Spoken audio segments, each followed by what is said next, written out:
Now.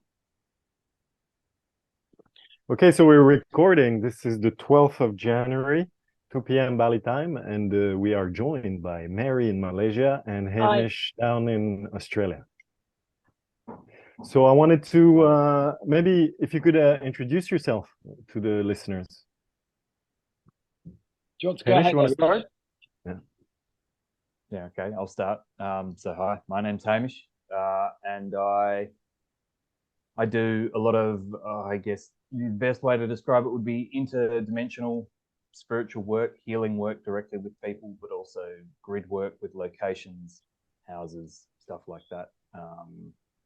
Shamanic work, I guess, would be the grab all for describing it.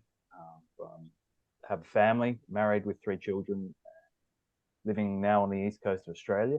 So I grew Hmm. up in the outback in the middle of nowhere, and I've kind of always been tapped into the different realms or aware of them, even if I thought they were fantasy or got talked out of them at one stage. It always came back again. And so I decided at some point that I just needed to train myself to learn what it was actually about and what I could do in them.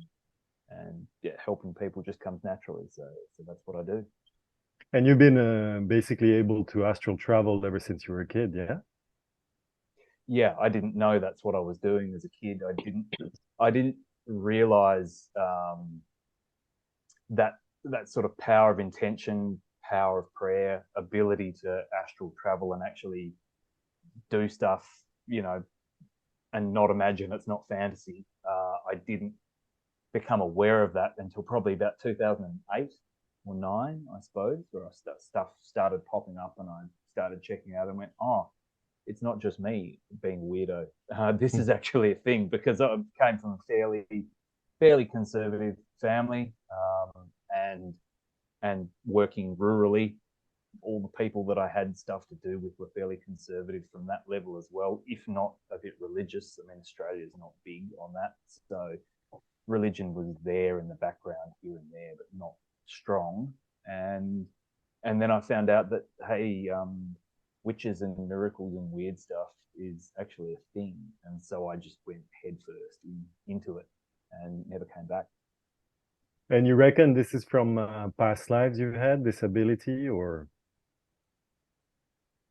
I definitely think so.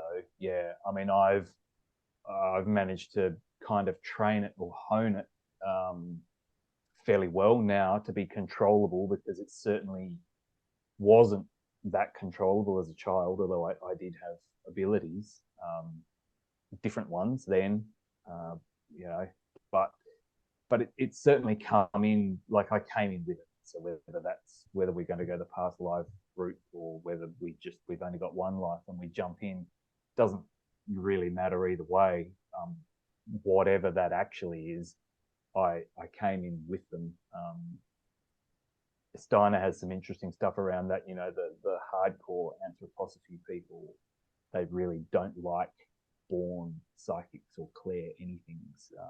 They want nothing to do with that because you should train yourself out of that if you Mm. come in with it and then train yourself back in because they think Paul Steiner's work is talking about, you know, bringing yourself from a level of nothing to be able to do this stuff. And so there are a lot of groups, in fact, religious groups as well, that are very, not skeptical, but very wary of people born with these abilities. Like, Mm. you know, that's wild latent talent. And it's kind of a bit uncontrollable and unpredictable, which is all BS.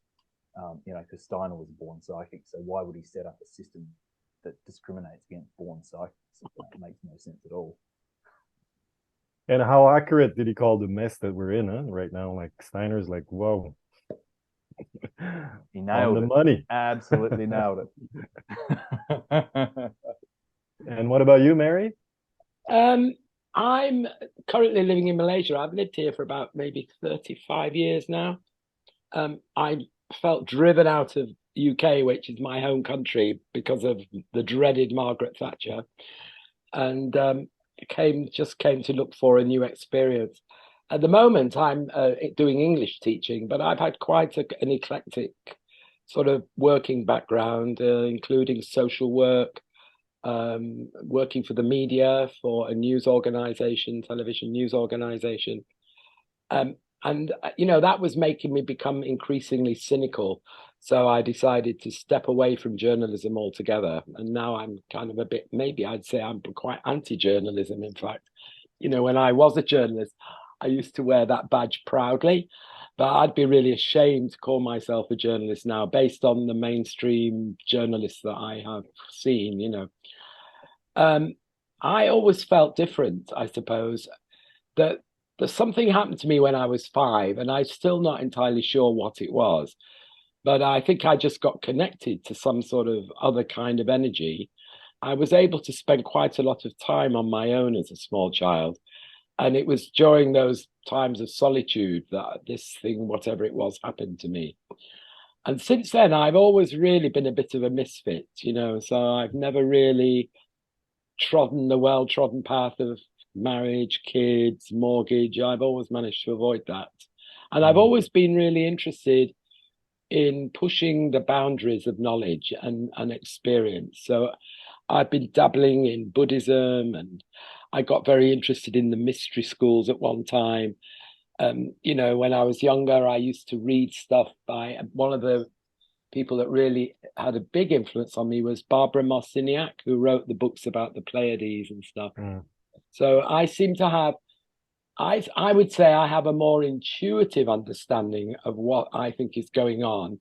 And I kind of trust my intuition, but I haven't really got the kind of the bookwork to back it up. I can't quote, all these kind of things that other people can quote. Yeah. So. And just to be straight with our viewers, basically the three of us met through this kind of grid work that we've been doing for the last couple of years. And even though we haven't done it physically, like meet up physically, we've actually met in the astral quite a few times. Yeah, definitely. Yeah. So, and it seems to be working. I would say it's definitely, I feel it's having some impact, really. Well, I don't know. I have friends who tell me, like, are you sure what you're doing is not bullshit? Because just look at the state of the world. Good point. Well, I always answer, well, I'm not trying to save the world. I'm just doing my own thing. So for how would you describe what we're doing or what we've been doing? Like, yeah, I think that's perfect. I mean, because like perfect in saying we're not trying to save the world, because what world are you talking about? Like which one are you trying to save? Are you trying to save the natural matrix, the organic one? Are you trying to save the archonic anti-life matrix that's overlaid over the top? Do you think there's something else going on here as well that you're going to try and save? Do you think all of it can be saved? Are we only saving conscious humans, like the human beings and animals and trees and plants and people walking around in meat suits that aren't actually spiritual and never can be, like background stuff? Who cares about that? Like there are a lot of different worlds stacked on top of each other here, and we can break them out and go, well, I went to the third dimension, then I went to the fifth dimension, or I was in the underworld, and then I contacted this being up here, and we can play with that. But we know that it's all happening here at once. It's all stacked together, and the fact that we can't really see it like that is the thing that allows us to navigate the way we do. Would you say that that our human species is interdimensional by nature? Totally. Totally. And yeah, me too. And I think there's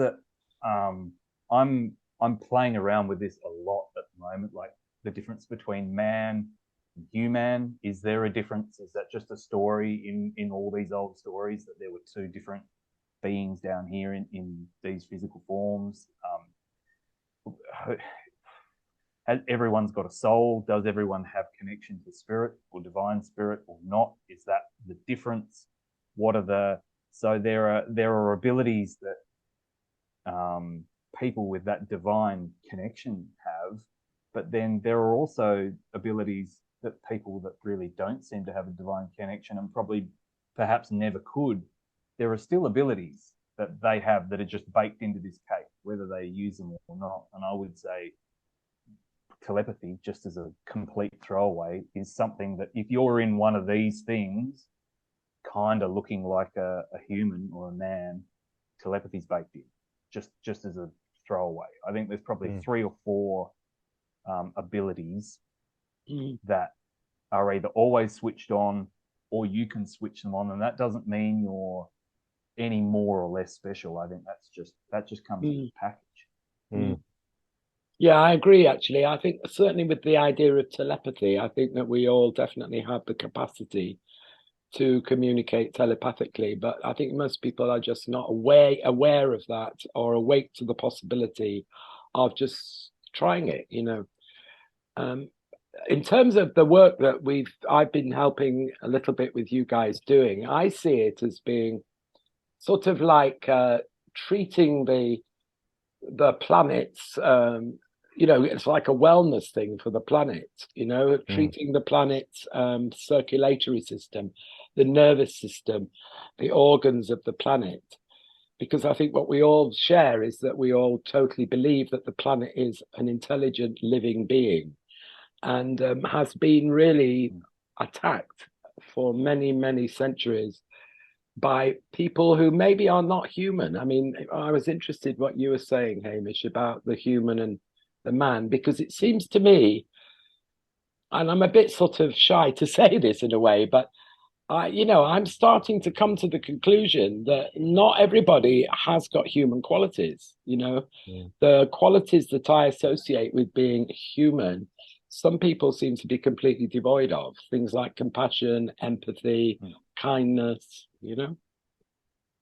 So yeah, I mean, they've got an amount baked in, like when they come in, like their star sign, their astrological setup or whatever that template is. There's an amount that they come in with, either a lot or a little, but it kind of doesn't change. It's not fluid or flexible. Whereas a human seems to be able to connect to something outside of here, and so you can top the tank up. You can switch things on that weren't switched on before. And once again, these conversations, I've listened to a few of these conversations and read comment sections and interacted with a few, and they make people really uncomfortable because it brings up this idea of us and them. And I mean, bad fucking luck. There is an us and them. Like, there are females and there are males. If you're in a polarized place, you can't pretend that us and them doesn't exist. And that doesn't mean any us is better than them or they are better than us. It's just you're running different systems. Like, a motorbike is different to a car, and there's no way around it. And would you agree that the situation where we're in right now is a war? Totally. Yeah, I actually don't think the Second World War ever finished. It just carried on, but the theatre changed, the rules of the game changed, but it seems to me like it never really ended. It just shifted into a different. I don't know. Except this time it's global. Like, all of nationalities are getting attacked. All human souls are getting attacked. So to come back to this, what would you describe? How would you describe our realm? What is special about our planet? Like, that's interesting. What's special? I think time. If we're going to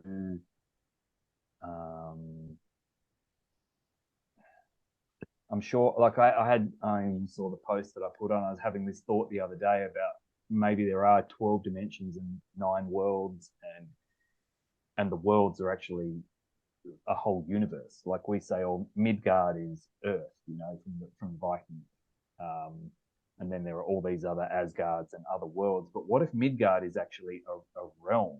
Like, and whether you want to be the globe or the flat plane doesn't matter. Who knows? You can prove both. But what if Midgard is the whole third dimensional universe? Planets, stars, sun, moon, the lot, all of it, galaxies. And so it's more like our realm is a set of rules that can be bent and can be got around if the stories of holy people or whatever are to be believed. But for the most part, those rules are reasonably concrete. And one of the more concrete rules that we've got here, which gravity would be one of them, and electrical and magnetic behavior around that, but time has got to be, because as soon as you get expanded out above this, and not even astral, like time just gets wonky in etheric and astral, but there's still a relativity to it. But if you punch kind of beyond that, dimension wise, time, the concept of time doesn't even. So this idea of linear time, even though we know it's a cycle, that's very specific to here, I feel. So you mean like in this realm, like time would only flow one way? We can't remember the future in this realm. This is how we would describe the law. Yeah, and we're trapped in what we call the present, whereas if time isn't linear, which I don't believe it is, it's more like a spiral. Now, it should be possible theoretically to move up and down that spiral so that you can move between what we call the past and the future, because they're kind of simultaneously happening, right? Well, we had a personal experience of this when we were doing work. Yeah, like some people would be late during the work and then would see something that another person on the other side of the globe would see, but at 5 minutes before, even though like we saw the wonkiness of time, like it didn't really matter so much. Go ahead. Yeah.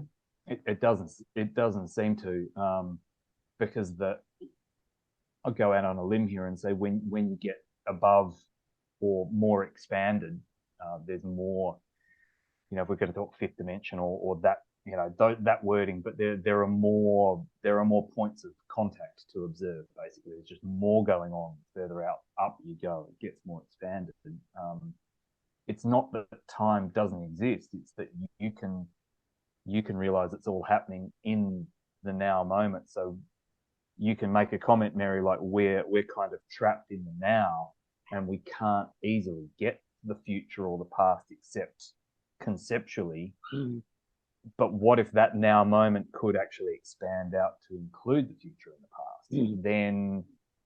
Then it's not that they don't exist, it's that it's all kind of happening at once, and it's all a perception. Because I can do work with someone and they've got, for however their makeup is, we're doing healing work and past lives are how we find the event that we deal with, and then we come forward again and the thing's healed. But I don't take that as that past lives are real or they exist, because that event that happened there, you can see the echo of that event in their life right now. So do past lives exist, or is it an explosion backwards, like an idea of this now moment, but the thing that happened to you that caused the trauma lasted for about 3 minutes when you were 6 years old? So it's really hard to spot, but you've got this past idea of that trauma lasted for a whole lifetime back there. So it's really easy to find and deal with. And it's a bit like imagining this place as a simulation or a holographic projection. I don't think that's what it is. But if you think about it that way, it's really easy to work with. So I don't think past lives or future lives are what we think they are, but it's a really easy way of dealing with the concept of time from where we're sitting. Yeah, my instinct is a bit along that line too. In fact, I have this kind of unbacked up belief, that it's all happening at the same time. And so if you could free yourself from the vibrational duality field that we're in as well, in this third dimensional expression of the planet, that you are kind of living all of those things simultaneously. They are all simultaneously happening, and if you have the ability, you can open yourself, you can maybe tap into those different time streams, But I also think the whole point of the planet is to try and to learn how to work in duality. That seems to be what keeps happening in my life is, like what's happening in the world at the moment is really depressing to me, because we're going back to being polarized on every issue again now. You're either for things or against things. There's no like discussion of like, well, maybe everything's got a little bit of truth in it, so let's put it all together and figure it out. And, you know, for a large part of my life, I'd say maybe from the 80s onwards, maybe if I'm remembering this correctly, I felt that that was the polarity was weakening and that we were collectively moving closer and closer together and trying to find common ground and stuff and having more respect and stuff for each other. And now we seem to have been thrown right back into the corners again. And to me, that's one of the challenges of being on planet Earth at the moment, is to try and sort of navigate that and to unite these polarities, to stop, to find a way to build bridges between the extremes. And I seem to have this mad idea, this mad memory, which is maybe just a romantic idea, of when I agreed to come here, I thought I was coming on holiday to a paradise to enjoy myself. So I'm feeling a bit missed that it didn't quite turn out that way, you know. Man, Well, it's not over. Not over yet, serious chat with your travel agent. Yeah. Oh man. Okay, so coming back to let's, in layman's term, like how would you describe the situation right now? You talked about archonic reality. Like, could we agree that something is trying to something dark is trying to parasite something natural? Could we agree that this is what's happening? Definitely. Yeah, for sure. And I think that is the story of however far your history wants to run back, whether it only happened 300 years ago or 400 years ago, or whether it happened 25,000 years ago. And from our previous conversation, that's kind of irrelevant anyway. I think that's the story.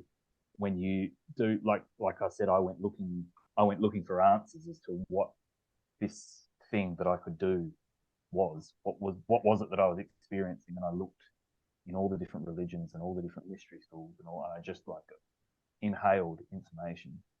And as long as you disregard the timelines, the story is exactly the same, whether the people coming in presented themselves as champions of the world and humanity or rulers over the world and humanity.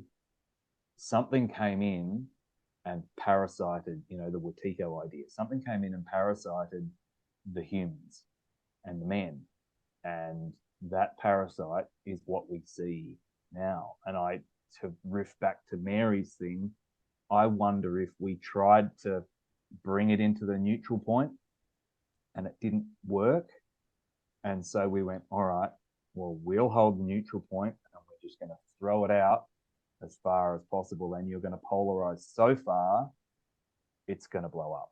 Something's going to blow up because you just can't get that far out on the polarities before something happens. And it feels like that's where we are now, and it's totally inevitable. There's no way to stop that, even if you wanted to, or fix that. I think what we do is exactly what you said, Mary. We're here to bridge the people who want to come back to the neutral. We're standing in the center in the neutral point saying, we're here. If anyone's interested, we're here. When the explosion goes off, we're under the dome. We're going to be okay, but don't get out there unless you want it to be good night, because you won't come back from that when it goes off. What do you think might happen, Hamish? Have you got any theories about what might be coming? So I've heard lots of different theories. And I won't talk about them because anyone can find them anywhere.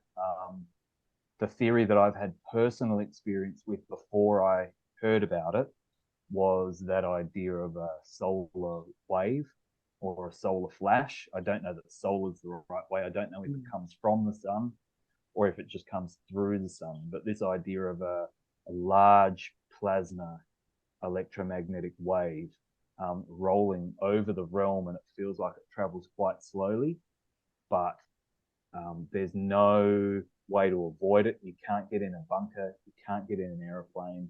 It's got a certain color to it and very much a certain feel to it, and it just kind of washes over you. And from what I felt and what I saw in my visions, which maybe implants, may or may not be true, I don't know, this is just my experience, everyone gets floored. Everyone's on their knees, like all of us, no matter what our ability or experiences.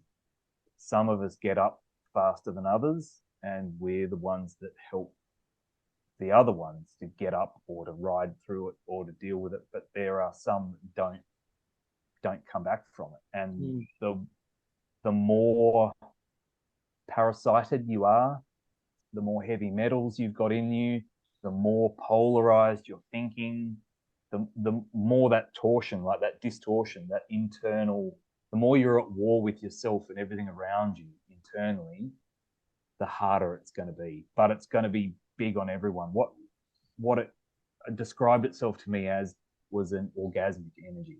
So it was like, imagine a 15-minute orgasm, like it peaks for 15 minutes straight. Who can deal with that? Like I know people train themselves for that sort of stuff, but that is well, that is not full the Brits. on. Like maybe Barbarella. Remember Barbarella? Not the Brits. That's for sure. Not the Brits. The Not French. me, The I'm French would be like, bring it on. yeah. The Italians, they'll be fine.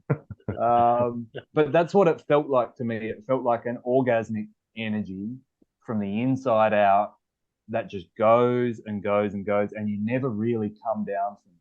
You just learn to deal with it. This like internal bliss state that's just full on. You either acclimatize to it or it takes you out.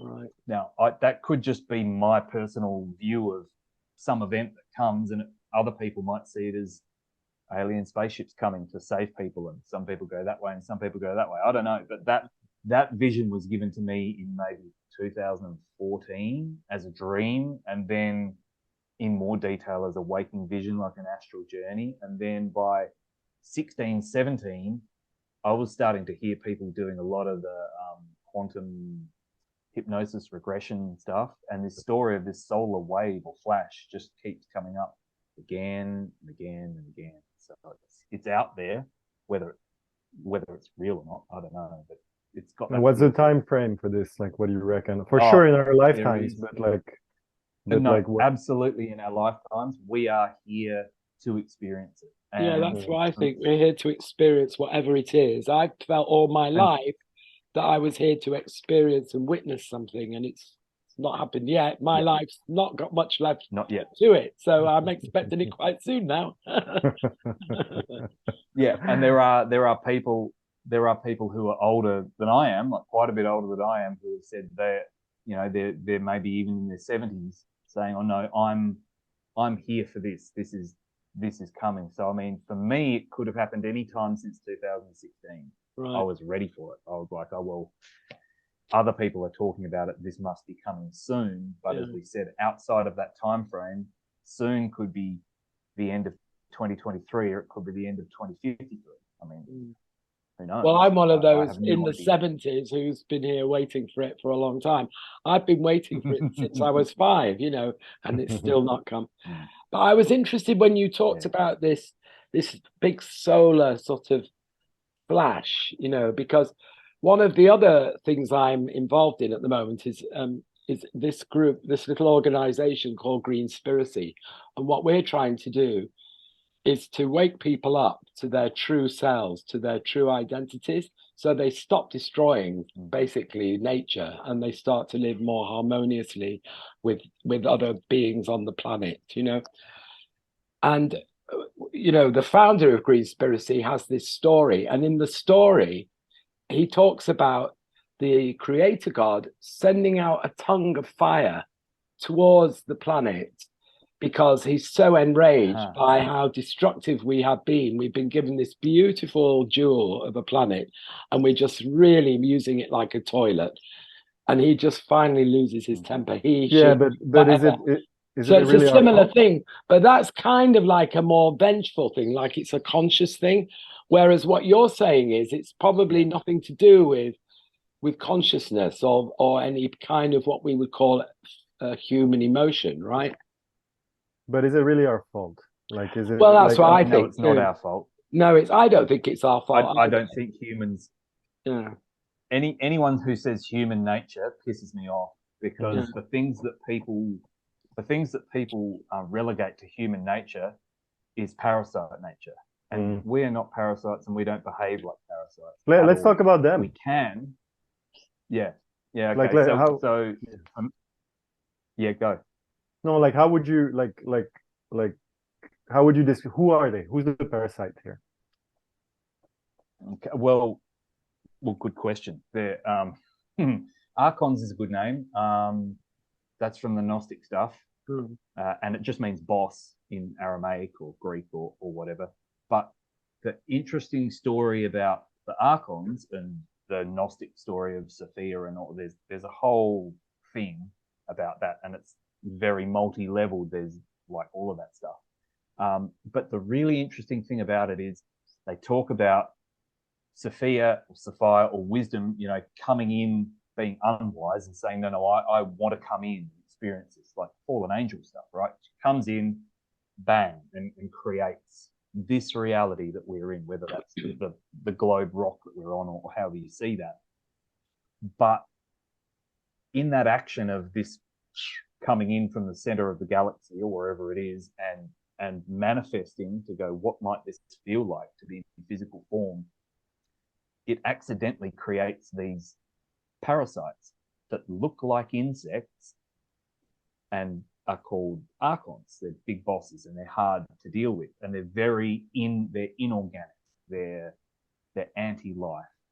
And for anyone who's interested, you can look up, it's called an Akari, spelt the way it's said, Akari insect. I think it's called the abiogenesis of the Akari insect, because this guy in like the 1850s or 1870s worked out that if you zapped water with a particular, they hovered over the water, right? If you zap the water with this particular type of electrical frequency, you create these crazy little insects just out of nothing, out of thin air, and they're called Akari insects. And so it's like the Gnostic Sophia myth. This guy replicated it in a lab. He just these inorganic electrical type, transformer Decepticon style insects just came out of nowhere, and they behave like parasites. So if that's not art replicating life or the other way around, I don't know what is. But I heard all these Gnostic stories and different things, and saw the behavior of people and took it with a grain of salt, and I was processing it all. And then when I did my first internal parasite cleanse, full job, heavy metal, all the organs, went for about a month, multi-layered cleanse, that's when I realized that that's what we're dealing with. Like when I actually got because I'd never had a problem with worms or parasites that I thought of, that I knew of. And at the age of 35, when I did my first proper cleanse and actually got a stack of parasites out of my system and started eating differently, thinking differently, talking differently, feeling differently, went, oh shit, this is a multi-level thing. Like these parasites are physical and real and in our bodies, but they're also energetic. They're also thought forms. They're also astral. Yeah. So are there big bosses? Are there little minions? Yeah, probably. Do they have personalities? Most definitely. But I mean, they're ticks and leeches at the end of the day. And so that's why they fight. That's why they have no, they're psychos. They have no regard for life because they're anti-life. Like any parasite, they just need to live themselves at any cost.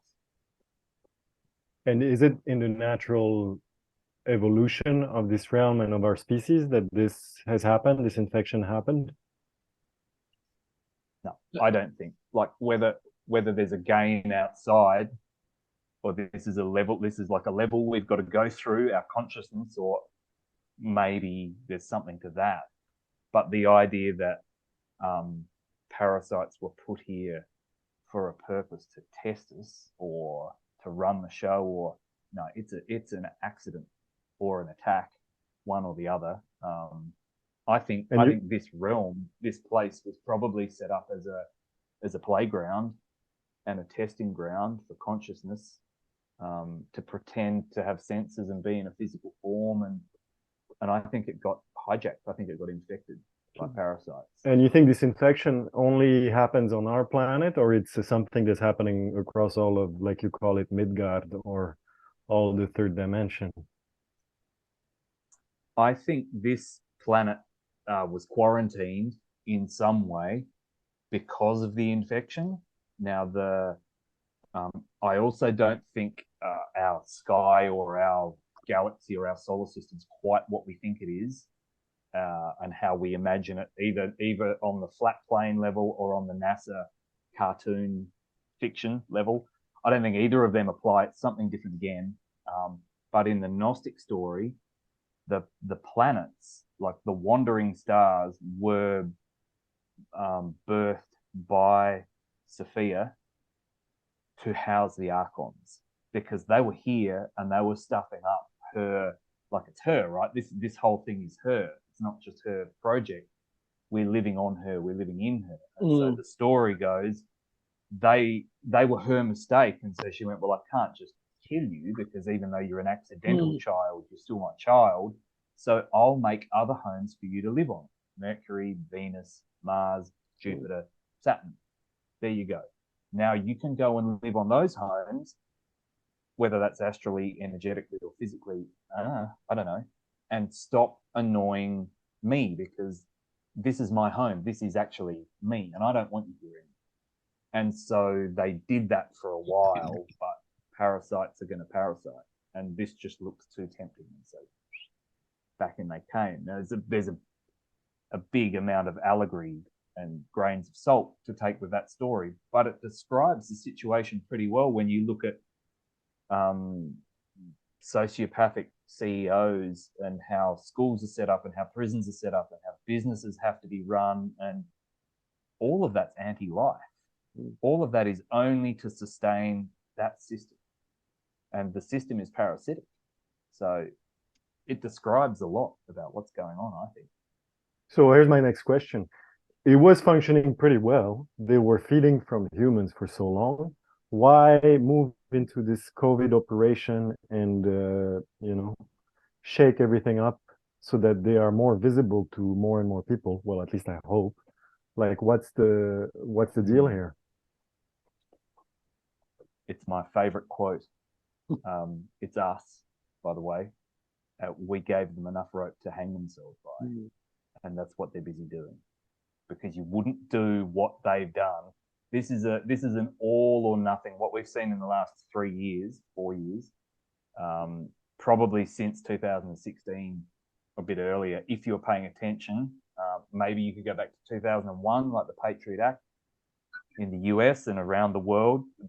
This has been an all or nothing gamble that has to expose them for what they are eventually, and we just gave them enough rope to trip themselves over before. And I don't know whether that's because this flash is coming and they can't stop it, and so they're just panicking and trying anything, get as much power, as much parasitic whatever, because when this flash comes, they're toast. Or if there's another explanation, I don't know. But there's no way they, as in the parasites, there's no way that they orchestrated what has gone on. No way it was their idea, because everything was working perfectly. And this has stuffed everything up. They're out in the open now, and they weren't before. We could see them. If you went looking, you could find them. But we were weirdos. Like, most people didn't go looking for that stuff. Now it's everywhere. Like, Twitter, whatever we think about Elon Musk, Twitter's there, and it's the 4th most looked at website in the world, and you can now say anything you want about any conspiracy theory going on Twitter, and you won't get taken down. It won't get censored. So it's out there in the public sphere, no matter how tinfoil hat it looks. That's not what you want if you're just quietly siphoning things off. So I have a feeling that we pulled the covers on. We gave them, it was too good to be true. We somehow set this up in the background so that they would go for it, because there's no other explanation for why you would ruin something that was going so very well for you. What about Yeah, go Sorry, ahead. I think the playbook, in the way I'm looking at it at the moment, is the playbook started in the early 1970s when the World Economic Forum was first set up, right? And right from the get-go, if my memory serves me correctly here, they always had this long-term strategy to have this global governance by, I think it's 2030, right? So I think that all this has all been subtly. There's been things going on all throughout my life that have been part of this game plan. And the problem is that we're now getting closer and closer to 2030. And so now that I think they are getting a bit desperate because they realize that not a lot of people on the planet are not really going to be very compliant to go along with the plan, right? This global governance. And I think COVID was totally done just to see how far they could get us to comply with authoritarianism. You know, the ultimate experiment. If you can make people really frightened and put them into a state of anxiety, how controllable are they? How compliant will they become? And, you know, I think it was quite shocking to see how many people just complied, right, without asking any questions. And you know, I guess I see the digital technology and social media and stuff. It's kind of a two-edged sword because it has allowed people who don't want to buy into it to feel more connected and to be able. We can have little discussions like this from all different parts of the world. But by the same token, it's also a very powerful tool to keep people also controlled. And I think Twitter is actually taking people off, right? I think Twitter isn't completely open. I never used Twitter, but from what I understand, since Elon took over, there have been some people that have been barred from using Twitter, and I don't know for what reason. So it's not a completely open platform, I don't think, you know. No, I agree with that. I was never on Twitter. I jumped on when he bought it for I don't know what reason, but just to see what was going on. And what I know regarding the COVID thing, and maybe this means that whole lot has finished, but you can say anything you want about vaccine, anything about health. You can say anything you want about health now on Twitter that would get you an instant 90-day ban on any other platform, and it just sits there and gets views. So there are still people getting pulled off, but it's for different stuff. Right.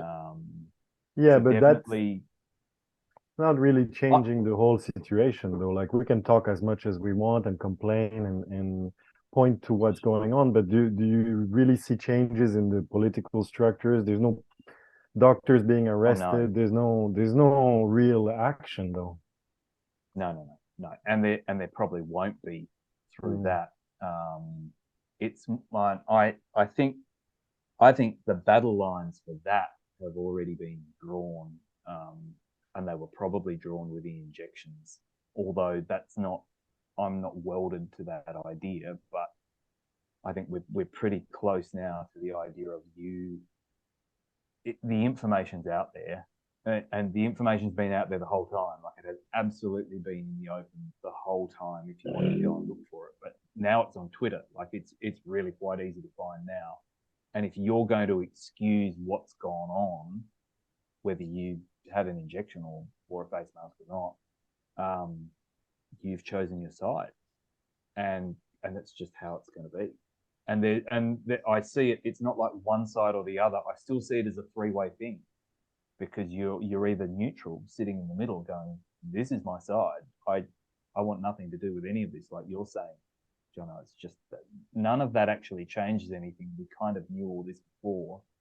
Or you're going to be, it works really well, you're all crazy, or it's terrible and we have to burn the whole thing down.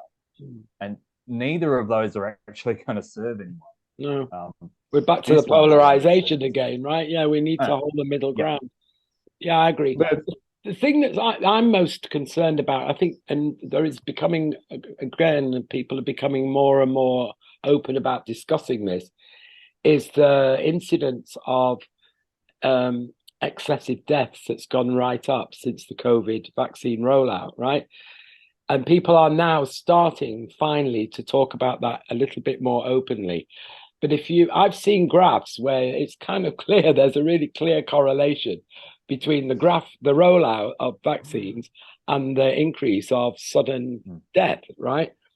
And of course, when you try and talk to some people, they'll just say, "Oh no, that's because during the COVID crisis, the hospitals only basically treated COVID, and they let all these other morbid like diseases like fester, and that they've just caught up with people and they're dying from those." But my intuition tells me there is a correlation between the vaccine and sudden death syndrome, especially people who suddenly die of a heart attack, especially when they're very young. Like there's lots of teenagers, people in their 20s are just suddenly collapsing and dying. And I think there's still a reluctance to even talk about that, right?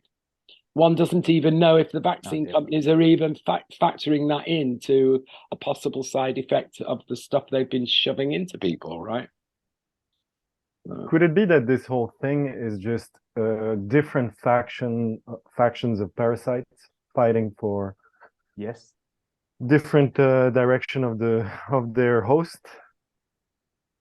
Absolutely. If anyone thinks that Elon Musk's the savior with Twitter or Trump or Q, or you never watched the Transformers and got what was going on, because the Transformers had the Decepticons and the Autobots, and both of them were robot things, robot consciousnesses from somewhere else who came in, and the Decepticons hated people and wanted to enslave them, and the Autobots didn't mind people and were happy to work with them. But at the end of the day, it was a battle between those two. There were no humans involved in this fight, and it was always, well, the humans should side with the Autobots because it'll be terrible to live under the Decepticons. But the Autobots are still, it's a bit like the Superman thing. Like this is a group of robots, conscious robots, that could also wipe out the world and humans as we know it. And they've just decided to play nice at the moment. So you're going to pick their side. But neither of them are good guys here. Like the good guys are the humans, and we can. I mean, that's a story that's hard to work with. But one of the alchemical stories is, the cherubim and the seraphim, or there's a lot of different factions, that the fallen angels and the whatever. However you want to look at that, the humans are the peace treaty between the war, is how it's explained, because the seraphim can procreate, whatever that means, probably not physically, sexually, but can create things with humans. The cherubim can create things with humans. They can't interact together, and they're like fire and water. They hate each other. They're not cool with each other at all. Like the lion fire beings and these snake beings are just, it doesn't work. They're like east and west. They're totally opposites. The humans are meant to be, in the story where humans are the human body with this consciousness injected in it, it's the peace treaty between those two factions.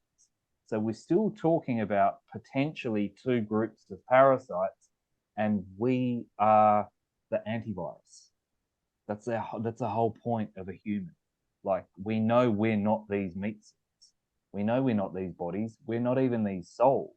Like, we're a spirit. We're from somewhere else. Like, you can't fracture us.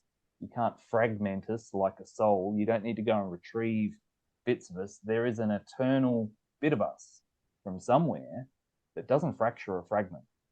And we're in here like a bridge, like a peace treaty between these two sets of parasites. Whether that means we're here to take them both out and shut the whole thing down and extract ourselves, or what, I don't know. But it definitely lends itself to the idea of positive, negative, and neutral, And so our job is neutral, not positive or negative. We stay out of those zones completely. And the body, the physical body made from solid earth material, whatever that actually means, loves negative, loves it.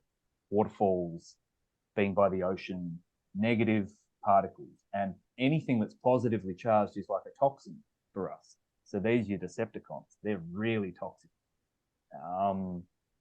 but we still know that the power's in the neutral spot.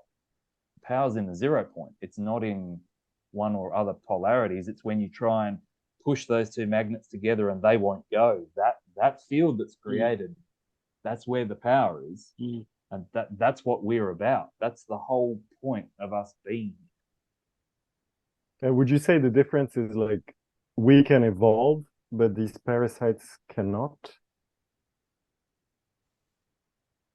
I'm wary about the word evolve and evolution, because I would say, I know exactly what you're saying. I'm just going to put a caveat in and say that would be then to say that we de-evolved to come in here and do this. And so I'm going to look at it from a different point of view and say we can get out of here when it all gets shut down. There's a bit of us that exists outside of this realm, and I don't think they can. I think they only exist here and nowhere else. And so that's why we see this idea of a wave coming through and things changing, or a portal or a bridge opening up and people leaving, and all these parasitic entities are trying to ride the humans out. But it's like one of those medical shower things, as you walk through, the disinfectant hits you and they just get washed off. Like there's at some level, they know they don't get out of here, which is why they want us in here continuing to power the system with our amazing neutral energy source. We're like some super battery pack. They don't want us to fix it, but they don't want us to leave them to their own devices either, because where are they going to make power from? Like they're parasites. They've got to feed on something. Our consciousness is the power unit here. And so if we say, we've had enough of this, we're just going to go somewhere else because we can, they're totally screwed. And so this is the dynamic that we're playing with at the moment, feels like to me. So Hamish, do you think that these parasites have their own consciousness, or they just adopt the consciousness of the humans that they invade and infect? I think they have their own consciousness. And I think if you wanted to know what the consciousness of a parasite was, look at a psychopath or a sociopath, or a narcissist is probably just a human or a man that is heavily infested with these parasites. But a sociopath or a psychopath, they're probably just straight up parasite. There's probably not even a man in that body at all. There's maybe nothing left. And the interesting terminology around this is we talk about extraterrestrials or extra dimensionals, as in things from outside of here, whatever here is, whether we want to go another planet, or we want to go, we're in a flat thing with a dome over the top and we go out the top. It's all the same thing, really. Anything that's not from here, right? That's not an alien, I don't think, because that's us from outside, mostly. Whereas alien is an octopus, right? Like an octopus is a totally alien thing to us. A psychopath is an alien. And if you go back to the 1920s, when they were studying sociopaths and psychopaths for the first time, in between the wars, really working on psychology and psychiatry, the study of psychopaths was called the study of alien behavior. So they had the language right then, like the evil aliens don't necessarily not have to be walking around in these bodies. Like it's just what's alien is that behavior. That's not human behavior at all. Even if 3/4 of what I said is nonsense, and we're just in God's garden of Eden, and we're just here to garden, whether it's cities or houses or buildings or intentional communities or whatever, we're here to maintain the garden. That's why we're different to plants. We're different to the mineral kingdom. We're different to animals. We've got this slightly different level of consciousness and slightly different abilities where we can farm, we can garden, we can do this sort of stuff and control environments, help environments find a stasis. Parasites aren't doing that. Parasites are causing the Sahara Desert. They're the ones logging football fields. Oh no, humans are logging football fields for their shitty furniture. No, they're not. if any human went to Brazil or to Indonesia and stood in the middle of one of those free fall paddocks and looked around, they'd never buy anything like that ever again. Humans don't behave like that. So it's totally alien behavior from where I'm sitting. And where do demons come in this story? I think they're in here with us like octopus. I think they're phased differently, so we can't necessarily see them, but maybe we can cloak ourselves in here as well without saying, you go to the fifth dimension, you go to the sixth dimension. I think they're solidly in the third and fourth dimension with us, and maybe even beings from here, or maybe lower and less expanded. I'm still playing around with that idea, but for me, they're not. Maybe they're alien like an octopus, but I think they're just etheric and astral beings in here with us in this kind of, because we've got the first dimensions in here, right? We can find a dot in space. There's the first dimension. And we've got the second dimension because we can draw stuff on paper. So that exists here as well. And then we've got the third dimension, and the fourth dimension is time. So wherever they come from in that realm, whether they might be purely just lower astral, etheric lower fourth dimensional time beings, but they definitely belong in here. Whether they behave parasitically or not, I don't know. Like some demons, I think a bit of what we call demons are the Archons or the Parasites. But then there are other things we call demons that are just seem to be energetic signatures, thought forms, or energetic beings without bodies in here, and their behavior's kind of amoral. They're like animals. They haven't got, they don't kill for fun.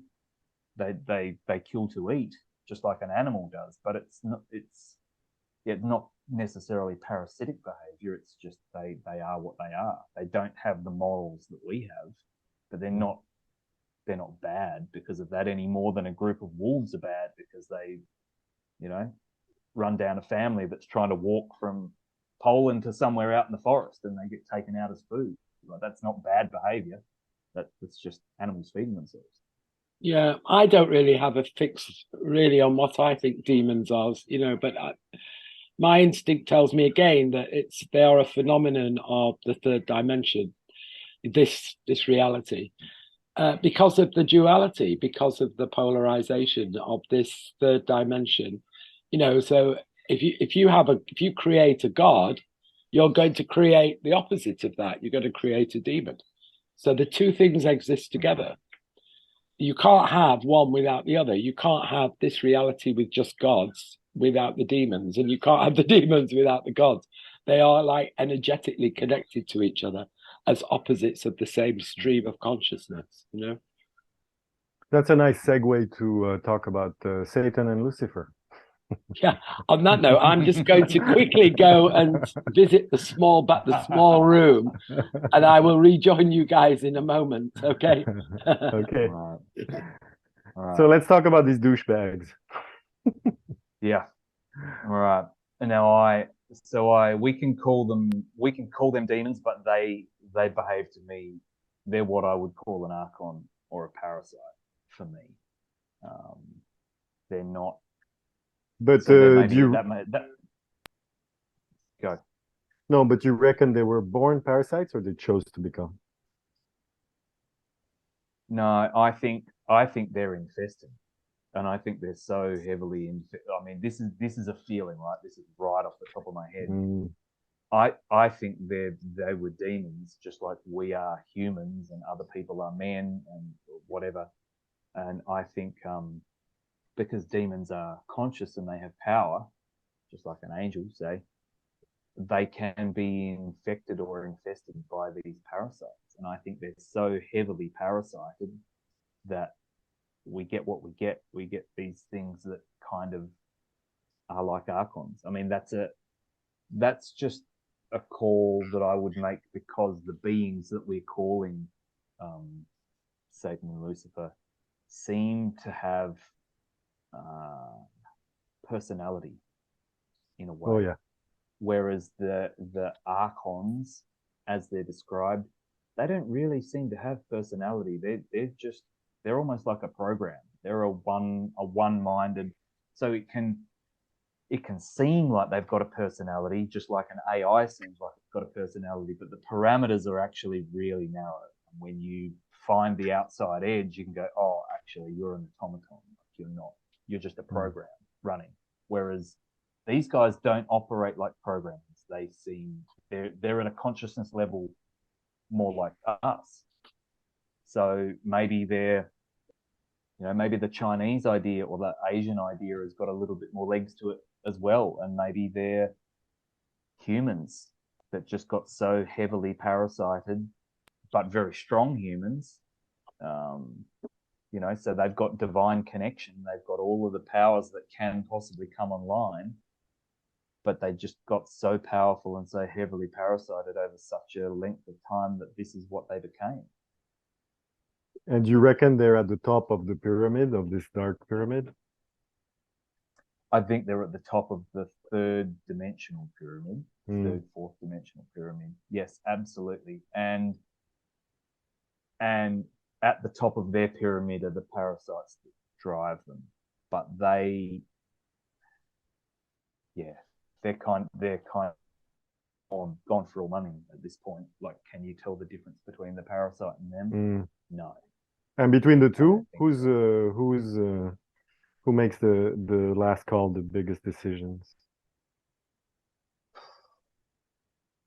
In the third dimensional cut and thrust, I would say Satan makes to give a being a name. These names are going to trigger a lot of people because they've been used for different beings here and there. But as we would describe it in our little group, I would say Satan makes the final call in this game. Lucifer is the wild card because Lucifer is the one that can flip, deparasite himself, and walk out of here with us if the game is that we walk out of here and we leave it to it. So there's always that going on. Lucifer is the Loki character, as in the one to watch. And artificial intelligence, like all this technology, that's more linked to whom? There's definitely a Lucifer game. Definitely a Lucifer game. And that the reason it's a Lucifer game is because it's Mary's double-edged sword. It can be used for good or bad. And even when it's being used for bad, people will still get good out of it. Nothing Satan does or touches can be used for good. He's just bad luck. That's your Marduk character in some of those. Like, it's just nah. Whereas Lucifer there's always a loophole with Lucy. They could go, well, look, like I gave you the digital technology in 1947 and the transistors, and it got used to bring in a police state and total control. But look what else you did with it. And humans managed to show men how to break their shackles using the same weapon. So Lucifer's all about, and Prometheus, the actual story of Prometheus is a great version of that. Because it's kind of told a little bit better than a lot of the Lucifer stories, which is, Prometheus, the fallen god, who's like a demigod, like above us in the Vedic way of talking about demigods being, above humans in that they have more expanded abilities online all the time. They're not actually better than us. They can play the game a bit more and dimension realm hop.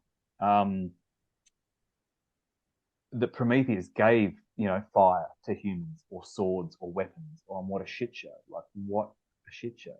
But also, these are the weapons of the gods. If your god's in training, if you're going to be mini gods, you're going to have to crack some eggs to make that omelet. So there's always this double edge to the sword. There's always that loophole. And you think they incarnated physically because there's stories about one of the Chinese emperors being Lucifer. I think they can. I think they can incarnate, but not at will. They're not they're not what word am I looking for? They're not a Vishnu character. They can't just choose to come in and say, okay, it's time for Krishna. I'm coming in. Like I don't think it happens like that. I think there's only so much juice in the tank. And I do think Lucifer, as we're talking about him, has incarnated already and can't again. And or when he does, it's like 2 seconds before that wave hits. Like, you know, that's already been done. The Ahriman Satan figure, I don't think he's jumped into the physical yet. I think that's still to come, or it's happening as we speak, or like has happened as we speak. And his specific hatred of anything feminine, how did that start according to you?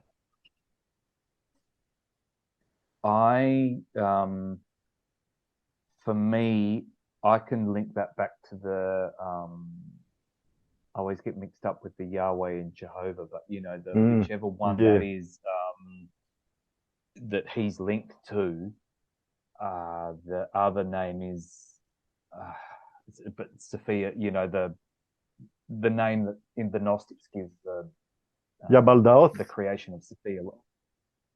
Yaldabaoth, the first Archon, all right? So that is the template we're working on with Satan. And so he's got some mummy issues because mummy didn't want him. He's kind of illegitimate and he's not useful and he's a real shit and a pain in the ass. So he's got some big mummy issues. So there's some female creation issues already going on with this being. But also we've got this transgender thing playing out because like he's male. He can't create. Like he is the tip of the spear. He does stuff. Like we all know as males. You can do stuff. You are the spear point. That's what you're here to do. You can't create shit without your feminine. And he hasn't got any. He's a one-track being and not like the sexless angels, like those hermaphroditic demigods, gods above us. They're showing us that they're male and female and neutral. That's how they can create stuff, right? I mean, the Chinese and the Hindus had a great beam on this. They go, yeah, the sun's female, or yeah, the moon's male in its persona that it projects down to Earth. But if it is projecting its own energy itself, if it can self-manifest, it's got all three going on. It's balanced male and female and neutral. You know, the Trinity, Father, Holy Ghost, Son, whatever, however you want to spin that. Satan, he's just gender neutral, like presenting as a male. There's no female in there at all, and so there's a bit of jealousy going on, is what I feel. What's your take on like it, Jono? What do you think about Satan and Lucifer and demons and? Well, it's for me, it's quite intimate and quite how do you say? It's part of my daily reality, especially since the last few years. That's why I wanted to ask Hamish, and it's almost, I could say, personal.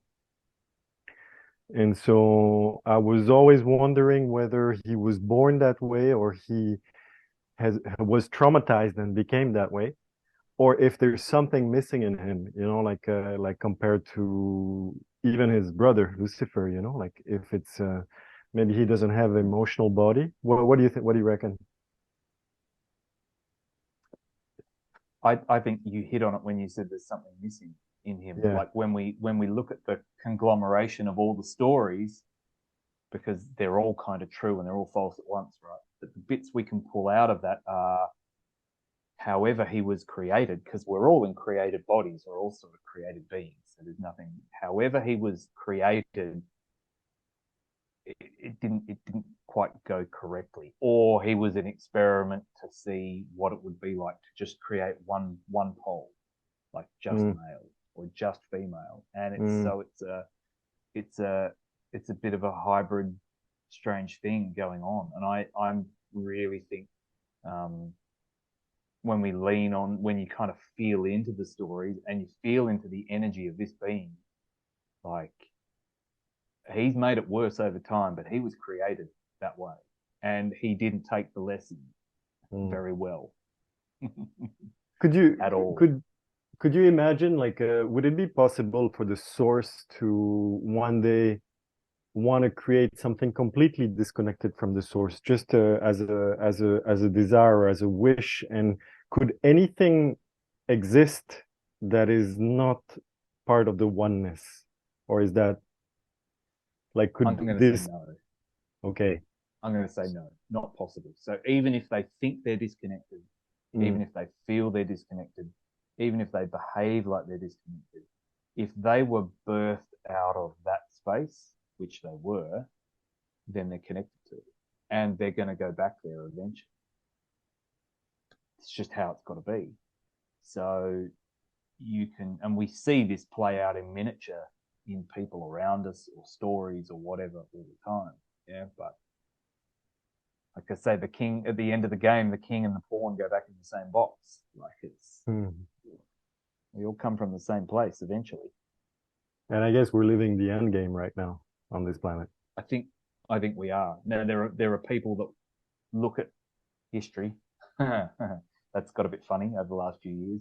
But people that look back at different lines of history and go, there've been, how many resets have there been? There have been multiple resets. Here there was a flood. Here all the buildings got melted. Da-da-da.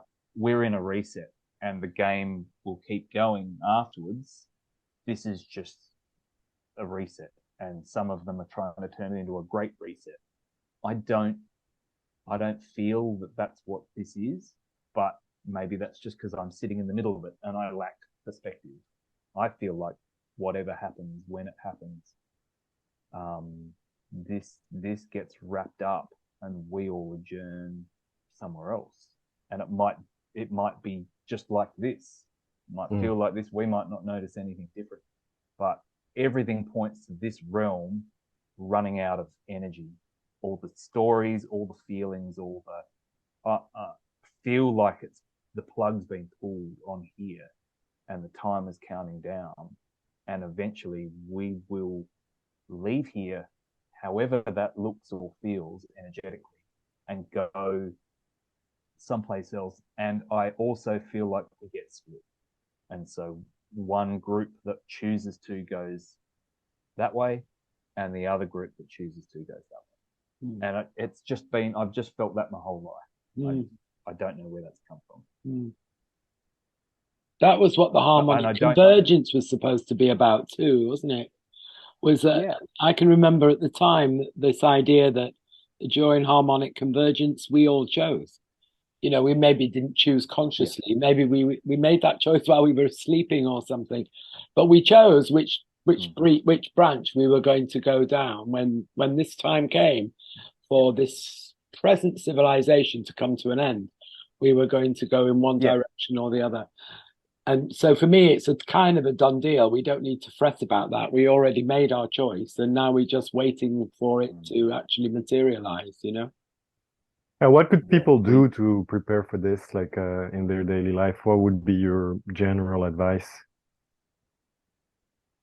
No matter what branch you think you've chosen, or you feel like you may have chosen, whether you now feel like it's the correct one or the incorrect one, it doesn't actually matter, because everything's kind of perfect in the end anyway. It's just how it goes. We're living in a bloody paradox. Bad luck. Just drop the baggage. Get rid of the shit. Just do a parasite cleanse. Do a heavy metal detox. Get yourself cleaned up.